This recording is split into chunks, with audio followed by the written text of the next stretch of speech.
When I was in high school, I played junior varsity football for 1 year, my freshman year. I was what you would call not good. I really wasn't. In fact, I would joke with people when they'd say, "What position do you play?" I would often say I played left out. Not that I was left out, but I was left on the bench because I wasn't any good on the field. You see, I was a big guy, but my desire to hit people, my interest in using power physically to exert, to move someone else or to get to a ball just wasn't there. Now I love football. I just wasn't very good at it.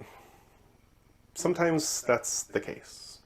We fall short of the expectation that's placed upon us. The other 10 people in the field, they relied on me if I was playing in the game. If I came up short, the team suffered.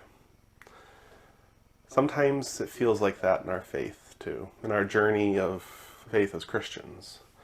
That sometimes we don't measure up. We fall short of the expectation. We find Jesus acknowledging this in our passage from the Gospel of Mark today. Let's take a look. Finally, he appeared to the 11 while they were eating.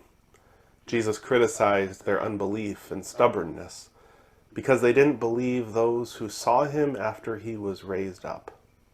He said to them, "Go into the whole world and proclaim the good news to every creature." It seems as though some of the disciples weren't the best at playing football either. Obviously not football, but living out their faith. They stumbled. They expressed and experienced unbelief. They doubted. Now you've heard me say before, and I'll say it again, that the opposite of faith isn't doubt, it's certainty. Doubt is part of this relationship with our faith. Sometimes we find ourselves doubting and wondering and not entirely certain. But